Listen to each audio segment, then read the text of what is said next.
Dinala na ng mga abogado ni Vice President Sara Duterte sa Senado ang kanyang sagot sa bawat isa sa articles of impeachment. Nakapaloob din dyan ang pagkwestiyon ng bise sa prosesong ginawa ng House Justice Committee. Nakatutok si Jonathan Andal. 5 maleta ang dala sa Senado ng mga abogado ni Vice President Sara Duterte. Laman ang mga kopya ng kanyang sagot sa articles of impeachment. Hiling nila sa Senado ibasura ang impeachment complaint laban sa bise.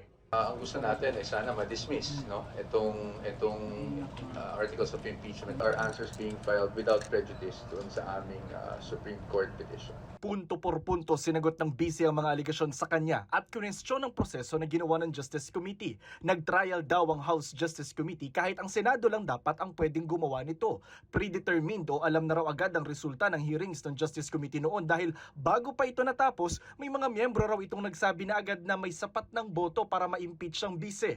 Labag din daw sa rules ng fair play ang pagpasok ng mga anilay bagong ebidensya sa hearing na wala naman sa original na impeachment complaint. Kinwestiyon din nila kung bakit sinasama sa impeachment complaint ang mga nagawa ni Duterte bago pa ito maging vice presidente. Sa issue naman ng confidential funds, gate ng depensa, wala raw patunay na hindi niya ito ginamit ng tama.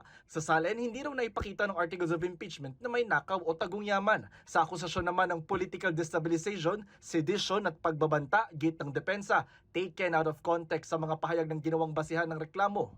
Wala rin daw sa mga aligasyon ang makapagpapatunay na may ginawa ang bise na culpable violations of the Constitution, bribery, graft, and corruption, high crimes at betrayal of public trust. Sabi ng depensa, tinutukan mismo ni VP Sara ang sagot na ipinasa sa Senado. Kung ano man ang isusulat namin doon, dapat talaga ay nanggagaling sa Vice Presidente, lalong-lalo na, diba, na binasa talaga niya yung aming answer. At siya nagpapatunay na lahat ng nakasulat doon ay nakasaad ng mga depensa para sa kanya.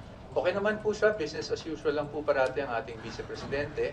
Tuloy-tuloy lang po yung trabaho niya. Handa na rin daw ang bise sa paglilitis sa kanya. Kung kinakailangan daw, haharap ito sa korte. Parati siya nasabi kailan haharap si VP, but I think we have to contextualize yung pagharap. The fact that we filed an answer now, kung hinaharap na ni VP, itong mga paratang laban sa kanya. Pagkatapos nito, may 5 calendar days naman ang mga kongresista sa prosecution team kung gusto nilang sumagot sa mga inilatag ng depensa. At sa July 6, magsisimula na ang paglilitis kay Vice President Duterte.